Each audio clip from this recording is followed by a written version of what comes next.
And here we go. Digital Adel back with another Hoops Profile segment for you. We have a very special guest, and this segment is near and dear to my heart. It's about youth sports coaching, basketball in particular, because that's what we do around here.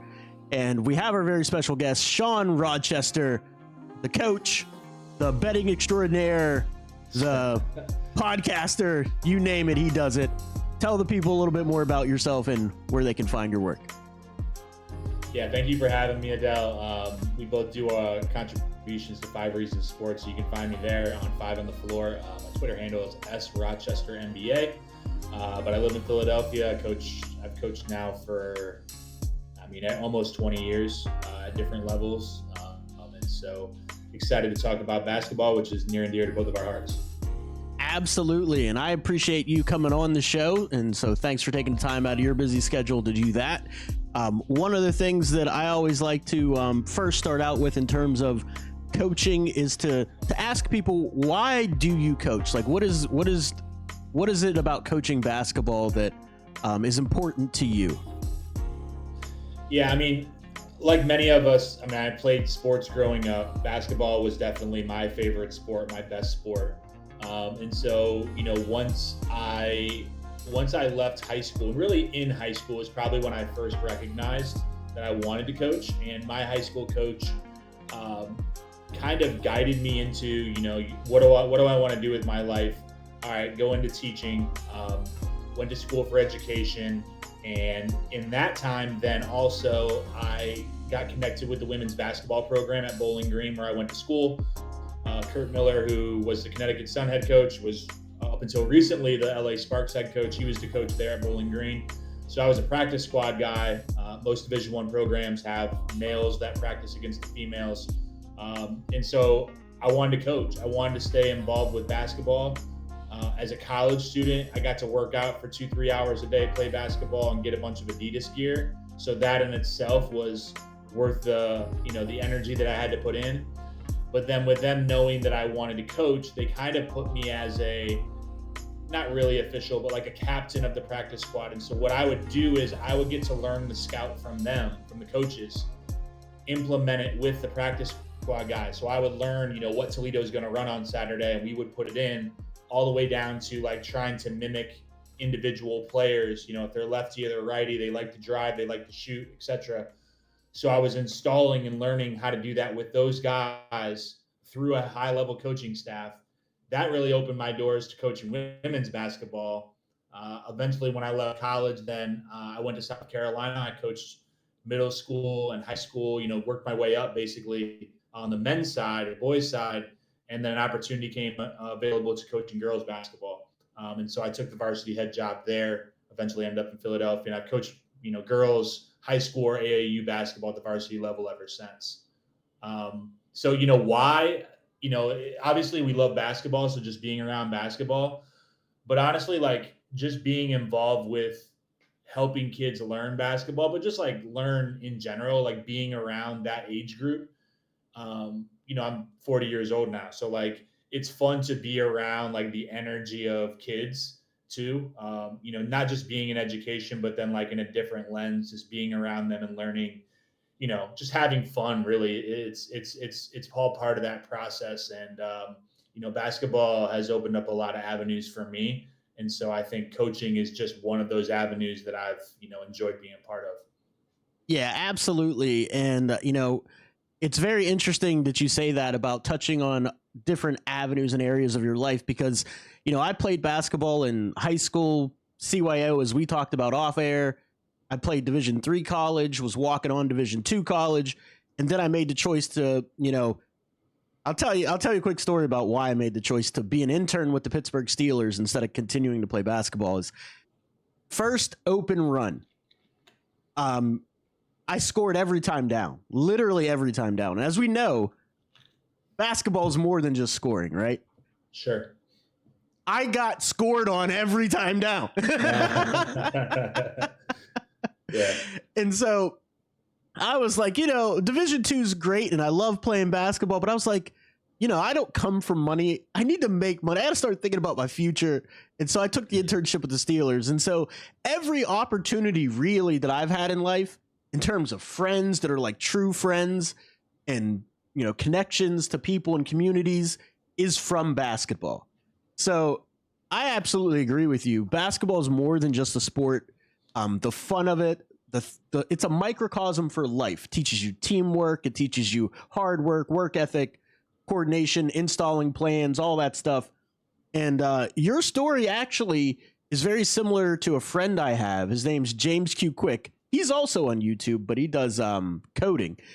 He was on the scout team at I think Vanderbilt for women's basketball, scout team through college. So that's a very interesting parallel, and I'm familiar with that path. So that's really cool and really awesome to hear. In terms of like philosophy for coaching, like I feel there's not a variety of different personalities or styles of coaches, to be honest. I feel there's X's and O's guys, and that's like all they know. And then I feel there's the motivational relationship building type of coach. Now, all coaches to some degree, varying degrees, know X's and O's. But then, there's people that love to flex their basketball prowess by naming, Zoom actions and Spain actions, Chicago actions, UCLA cut and flex and Holy Cross and all these different sets from different schools of bygone eras, which is fine and great. But what do you find is the best style that you've seen that works for players, and not from a coaching lens, but to develop players and that works well for players? What do you think works best? Yeah, I would say that over the course of time, I think any coach will say this. Any good coach, and I'm not labeling myself a good coach, but I'm just saying like any coach that's worth what they're trying to do is you evolve. Like when I first started coaching and I was young and I was coaching middle school or JV, I was the guy that ran we had so many actions, everyone, just like you said, we ran Miami, we ran LaSalle, we ran Drexel, we ran Utah, we ran Lakers, we ran this. Yeah. And it was all stuff that I was either seeing on TV, having pop up on my social media feed, saw it somewhere, and now I just need to use this. Because if I use this, this must be the secret sauce. Right. And so my philosophy in coaching really evolved as I got older.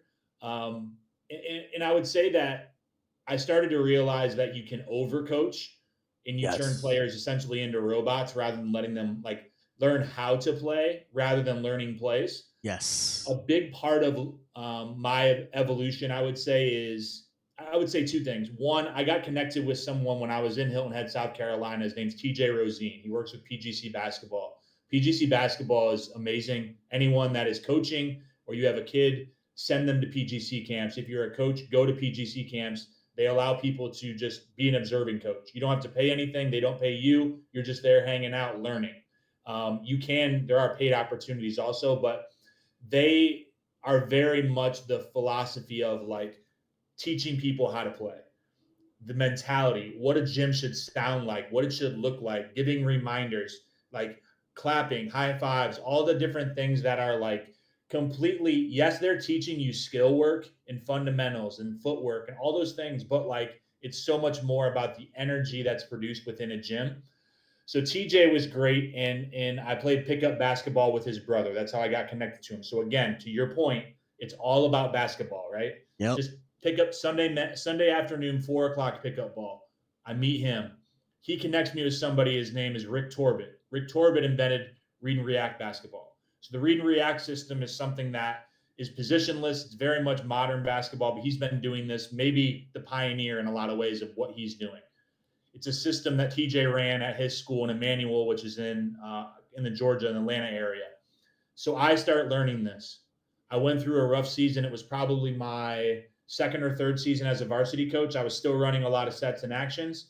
I learned read and react, and I'm like, all right, this is what we're going to do. We're going to install this. Starting June 1st, we can get back in the gym. This is what we're doing. We go through this install. We go from a horrible season to winning a region championship the next year. My senior point guard, all-state player, region player of the year because of read and react. It's a system where I'm not running any plays. I literally went the whole season, never called a play. However many games, 20, 30 games. They ran actions. They read the defense. They would react to what was going on. It was layering things together. Back cut, screen away, screen the ball. So I moved to Philadelphia. I get connected through someone to my AAU program, the Comets. At the Comets level, they run this offense called the Pareto motion. Harry Pareto was a longtime coach at Villanova, women's basketball, for like 40 years. He's still involved with our program. I'll work like tomorrow. He'll run a workout I'll be there with. He runs a motion offense that is very much read and react, but also with some parameters, some structure. So it was like I learned something in a different part of the country. I came to Philadelphia and I'm like, oh, I kind of know this, but it's different, but I like it better. So then I start running Pareto's offense with a mix of read and react. So like I kind of hybrided my own offense. Right. And that's what I ran when I was at my previous stop and then with my AAU program now. So that path, to answer your question, I don't really call a lot of stuff. I call more than I did a few years ago when I just ran read and react. Right. But I also run a whole lot less stuff than what I ran when I first started coaching. Because really, to be honest with you, I think in my philosophy, it's teaching them how to play. Right. You got to have some structure, especially when you're not the most talented team. You can't just roll the ball out there and play. But at the same time, if they don't know how to, because inevitably you're going to run, if you run flex, you run whatever, your action is going to break down at some point. And now what do? Because you only got 5 timeouts at, certain levels. Yeah. You can't call a timeout and fix it every time. I need to be able to adjust given what I see in front of me. And now we can play from there. And I think that's really how basketball is moving. People that are stuck in the every time down, I'm going to move the ball to the left slot and I'm going to run a set play. And if it doesn't work, I'm going to pull it back out and I'm going to run a set play. I just don't think that is very functional anymore. And for the player's side, I don't think it's very fun to play in that action either. No. You make a great point. And all of that is actually a very great point because my philosophy, I mean, I'm not the arbiter of what's great and what's not, but to me, you make a lot of great points because ball movement, man movement, people that know how to play basketball. I say this all the time. I could go back and play with 5 guys that I used to play with that were high-level basketball players or that I meet on the street. And we could play, and to a casual observer, they'd be like, oh, you're running an offense.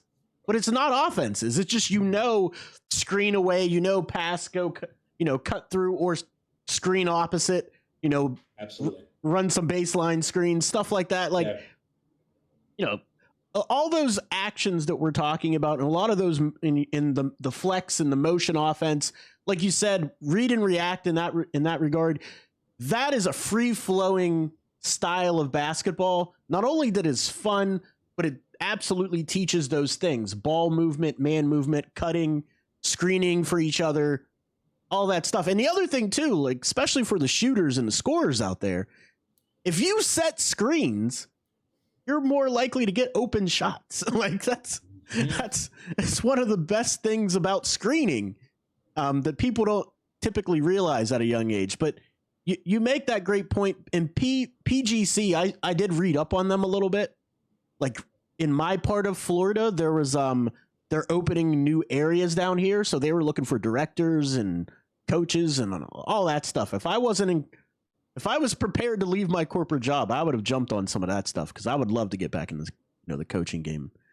But I'd highly recommend anyone that is looking for. Anytime someone says, "Hey, I want to send my kid to a camp," or "I want to go," I say PGC, and they do online stuff too. Look at Adel. You could look into that. They do an online course, and you can do that. I did that last spring, 2 springs ago. Mm-hmm. It's just high quality stuff. Like even if you apply it to your job, like just high energy. Being dependable, like it's stuff that applies more than basketball. And I think that's why it's very good because it's also the way that they do their camps with kids. Like there's classroom sessions, there's film sessions, then they're going to go on the court and they're going to apply what they just saw in the classroom. Then they're going to go back to the classroom and watch film. Now we're going to go back to the court. Then we're going to apply it individually. Then we're going to go 3-on-3 on one side of the floor. Then we're going to go 5-on-5. Like their methodology of how they do things is incredible. Yeah, that sounds phenomenal. And yeah, and the other thing too, you just hit on that they're going to teach you, more than just X's and O's in the plays, but is the mentality, the building rapport and camaraderie, celebrating each other's success, accountability, taking accountability for your own actions within your role, excelling in your role and what that looks like. And all that stuff translates into corporate America or your job or your even dealing with your people, like friends, family, like setting proper expectations. Like that's a big thing as a coach as well, is setting proper expectations and then holding your players accountable to it. But along those lines, I wanted to ask you, so in terms of whenever you're dealing with youth players, not just talent on the court, but you're building these foundations for their success in life. What do you feel makes a good player in regards to that? Because I don't think there's really bad players. I think there's just either bad coaching or good coaching, to be honest with you. When you're saying good players in terms of just like as people, what would you say you would need for a player to be an ideal player, right? So like you need to have an open mind, right? That's one of the things I think. So just to give you an example of what I'm talking about is somebody that has an open mind, willingness to learn and wanting to learn, and that sort of stuff. Okay. So, I'll give a couple examples. So when I first took over as a varsity head coach in Hilton Head, I was at a public school, about 1,500 kids. So as a public school coach, you have who you got, right? Like whoever shows up to tryouts. Hilton Head is not a basketball area by any means. That area of the country is not really a basketball area until you get closer to Charlotte, up to Atlanta, further down into Florida. Just not a basketball area. Right. And as a girls coach, volleyball there is premier, like one of the best programs in the state. Soccer is premier in the spring. So I'm sandwiched in between the two. And if you're any good at either one of those, you're most likely playing travel ball during basketball seasons. So it was always a difficult struggle for me to get kids to come out and play because they had other things that I understood. I never wanted them to be single sport athletes, but I wanted to have them on the floor too. Absolutely. So when I did get those kids, I oftentimes in Hilton Head didn't have many primary basketball players. Like on an average team, I maybe had one, maybe two. Right. And I had to find a way to take these soccer players or volleyball players and implement things that would make it work for them. Obviously, each sport, volleyball and soccer, have different skills, right? Great footwork, physicalness. Yep. Those kids were generally speaking, if they weren't basketball skilled, they had the defensive acumen. They were very smart. They understood spacing and angles and things like that. Volleyball, you got your tall, lanky, you can use them for different things, rebounding, just being an athlete. So it was finding ways to take what you had and make it work. Because as a public school coach, you can be stuck in a system, but your kids change all the time. Yes. That team I mentioned earlier when I went to Read and React, like my point guard, she was a 4-year starter, but she had gotten stronger. She was our best post player. She'd pass and cut, and she always had the option that she could stay there on the block if she felt like she had an advantage, and we'd play out of the post with her. Right. She also learned how to shoot the ball a little better. So like there was different things. She wasn't afraid to screen. So we used things that were advantageous to that. I had volleyball players that I could put like at the top of a 1-3-1 and just let them be lanky athletes. I had soccer players that like, you know what? You can't dribble, you can't pass, and you really can't shoot. Well, you got to play both ends of the floor in basketball, right? Yep. So you better understand how to be a screener and read and react. If I dribble at you, it tells you have to go back door. So if I'm the skilled player, I'm dribbling at the kids that I know are not good offensive players to move them out of the way to keep us in an advantageous position. But the advantage that I had when you're talking about those players, regardless if basketball was their best sport, they were bought in, they understood, I taught them what I wanted them to do, and they were high IQ in general, just, intelligent kids that could pick up things, and I simplified what they needed to know. You fast forward to when I came to Philadelphia, I was at a private Jewish school on the main line and had a couple good basketball players. But again, same thing. A lot of kids that just were not primary basketball players, and taught them what they could do to fit in. And the freedom that I gave them also enabled them more so than the previous coach, where they were constrained by, let's run this action, let's run this set. Now It was like, all right, let's find your strength and let's highlight that. High IQ kids though. Like my seniors, when I was at that school, were going to Penn, Duke, Virginia, Tulane. Right. Like smart kids. Very smart kids. use their intelligence. And like when we would scout and things like that, I would teach them the opponent's baseline out of bounds plays. Like, Adel, you better not come to our gym with like 2 baseline out of bounds plays that both look distinctly different. One time you're in a line and one time you're in a box. Right. My kids are like, she's going here, she's going to the top, watch the screen. Right. Like, you're done. You can't, like, they were so smart in that aspect of things. And that gave us an advantage, even though we weren't maybe the most skilled basketball team. We were skilled, we were good, but Right. we weren't more skilled than a lot of teams. So I just think intelligence and a buy-in on the girls' side, you have that chemistry oftentimes that you get a little bit more so than on the boys' side because they buy into that team concept. But just good players are high IQ that buy into what you're believing and what you're pitching to them. And if they buy into it, then whatever you're throwing at them, as long as you're coaching with the right good information, good strategy, you're going to maximize what you got. I agree. And it's one of those things where I believe that coaching, especially in youth sports, is the biggest part is about the buy-in, as you mentioned. And I don't know if it's less important. I just think it happens in a different way on the men's side. I feel. It's just different. It's I different. Don't say right. that like, yeah, I don't say that like, I would say this. I would never say never, but I don't think I will ever go back to coaching boys or men's. Yeah. Because I feel like I enjoy like the chemistry that happens on girls basketball. Right. Now, it can be sour and bad too. Right. It's not perfect. Right. It can be worse, to be honest with you, but it's different. I don't know how to put it into words. That's the ultimate conclusion I came up with, is I think they're just two different things. So, both has their, just like in life, things, you're going to have the positives and you're going to have the opportunities to improve either way. But you make a lot of excellent points in that regard in terms of team building, relationship building, buy-in, playing smart basketball, limiting turnovers. Like you said, taking away the out of bounds plays, because those possessions in a close game are going to be humongous if they can't run or even get a good shot off on an inbounds play. Because typically when you come up with an inbounds play, I don't want to get too far into the X and O's weeds, but you want to get a good look off the inbound. You're not just trying to inbound. You're trying to get a back cut for a layup or set up an open shot on a different side, different side of the court or whatever. But this leads me into player development, right? In AAU in particular, because that's a big thing for you, is AAU basketball. Mm-hmm. How do you feel players are being adequately equipped for the fundamentals of the game, not just playing games? Because travel ball, that's a huge thing with AAU. How do you feel that? Yeah, I mean, it's different now than when we were growing up. Yeah. Because now, first of all, the ability to access information is so much more in anything, right? Like because of the internet, because of YouTube. So there is a wealth of information that's available for anyone to go on YouTube, find drills, skill work to do, go out to a basketball hoop and work.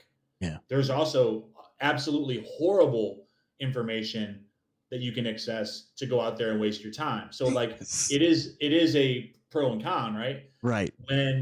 But I also feel like today there is almost this crutch or this necessity that you need to do X, Y, and Z. If you're not getting skill work with the trainer and posting it to Instagram, you're behind all the people you see. And we know how social media works. I'm watching all my competition in my area work with Adel, and it's on his Instagram, and I'm not doing that. I feel like I'm being left behind. Right. It's not really the case. Like, basketball is a simple game. All you need is a basketball and a hoop. You don't even really need a hoop for some things. You don't need a help. You don't need a partner. You can go out there and get work in yourself. Yes. And I know, and I'm sure, Adel, you're the same way. Like, when I was growing up, I would just go out there and I would create stuff. Like, I'd be by myself.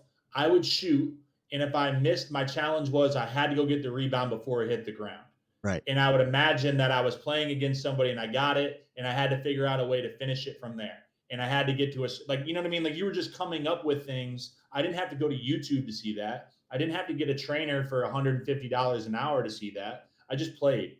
And then we went out and played regular pickup games. It didn't have to be structured stuff. And that's a big thing too. Like when we talk about the difference between boys and girls, a lot of girls don't just go play pickup. So if you have them play, like it's hard for them to understand, like without a coach saying, all right, what's the score? Whose ball is it? Call the foul. Like stuff like that we take for granted. Yeah. It's like a foreign concept in a lot of ways to them. Now it That's depends on what interesting. girls you're talking about. You know, like it's not all girls, but like just the development piece, because it's so structured. You see those kids that work with the trainer that like, all right, I need to dribble the ball 65 times before I get to my move. And that's just not what we need. Like within what I run with read and react or with that Pareto offense, like that ball doesn't need to hit the floor very often. Right. And if it does, you're not really doing it right. And most of you shouldn't be dribbling the ball that much. You're just making noise, like pass the ball. But when you go on Tuesday night to your trainer and you're dribbling through 5 cones and you have to dribble the ball 55 times while you're getting hit by like a pool noodle, well, that's great. But I haven't played any basketball games that have cones in the floor or have pool noodles or like, you know what I mean? Like, what are we doing? Man, you're hitting stuff hitting close to home with me, man. I can't stand those videos and those drills with pool noodles.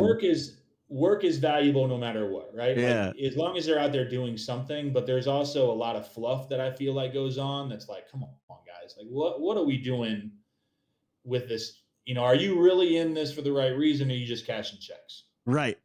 You know what's interesting is, so growing up, I was mainly all self-taught through the street, and I was playing basketball since I was 8, but none of it was structured and organized, right?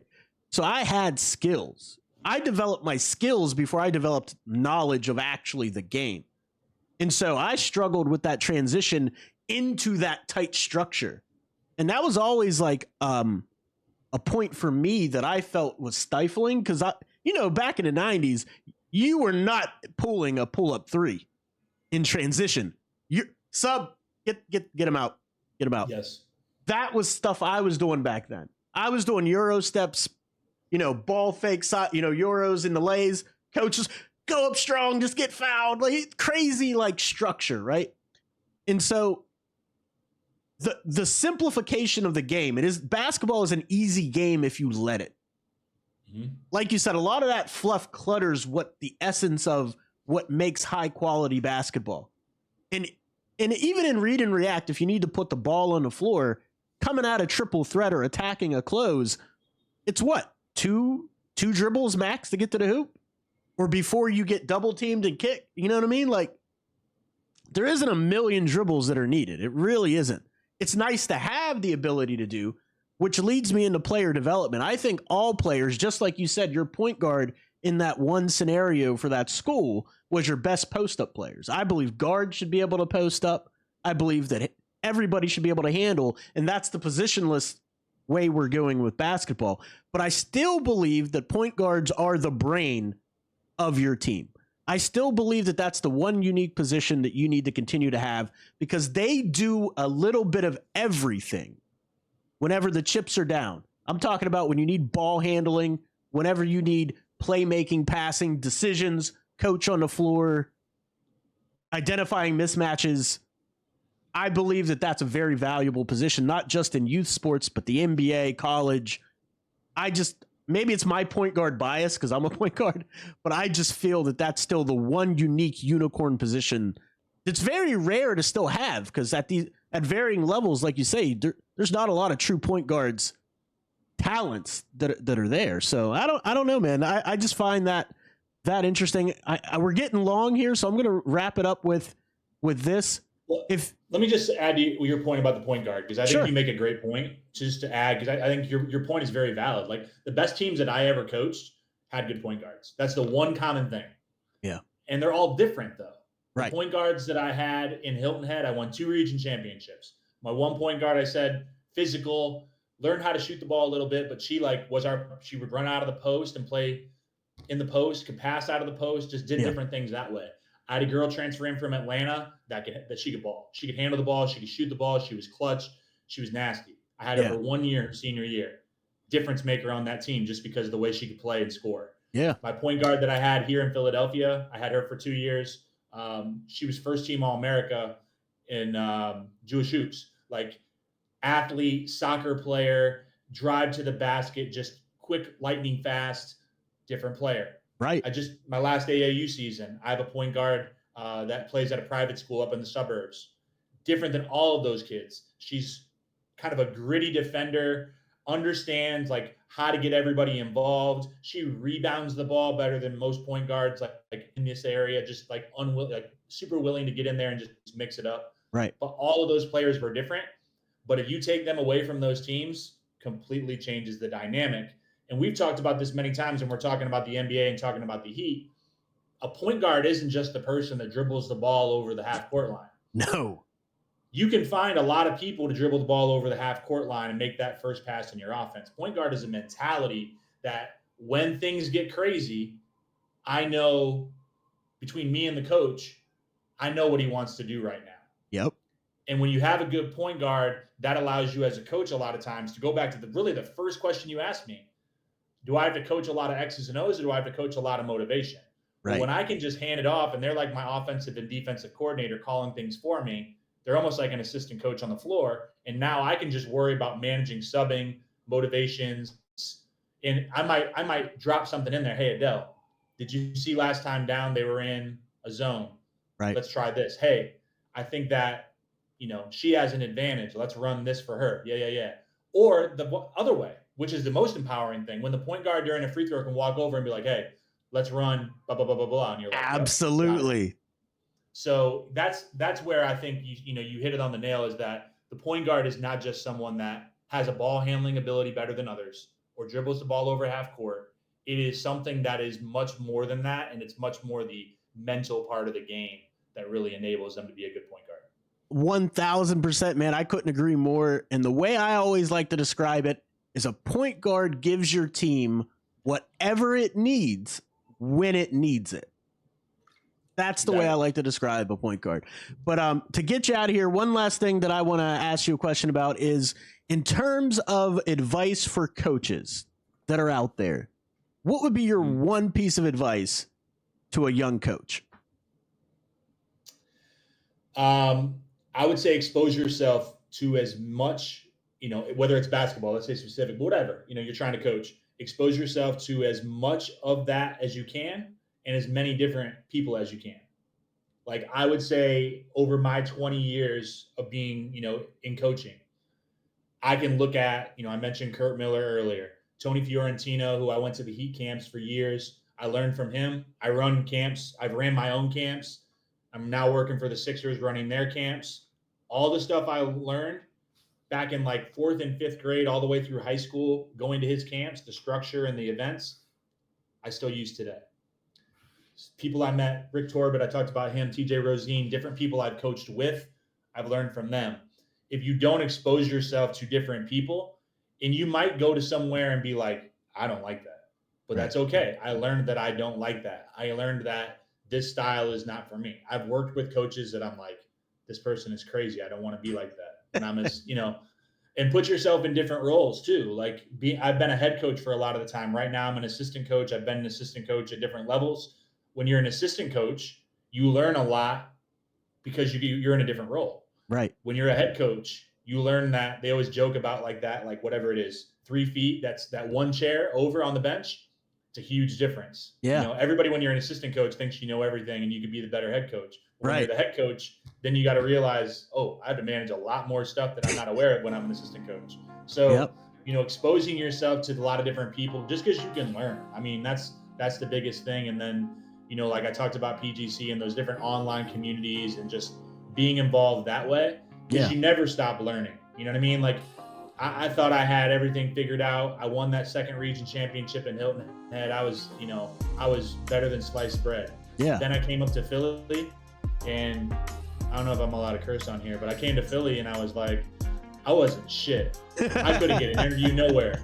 Because now you come into one of the richest basketball areas in the country and they're like 2 region championships in Hilton Head. What the hell does that mean? I don't even know. Where is Hilton Head? Right, where is Hilton Head? It's a vacation place, right? Yeah. So then I came up here and like you have to reestablish yourself. And I'm still like small fish in a huge pond, but like I'm now after 5 years, like I can walk into a gym and I know people or they know who I am.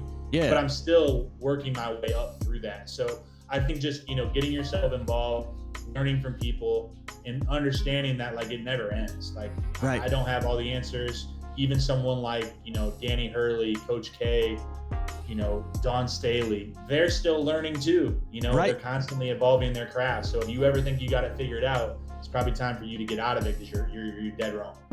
No, that's great. That's a great point and a great tip for coaches. And it's one of the things that I actually identify with a lot is you're always learning. No matter whether you're in business, you're in finance, whether you're in whatever aspect of your life, you should always be wanting to learn something new. And in terms of like just physical health and mental health, I believe that keeps you, alive and engaged. Things start to get stale too after a while if you think you know everything, and like you said, you're running the same stuff and only teaching the same stuff over and over again.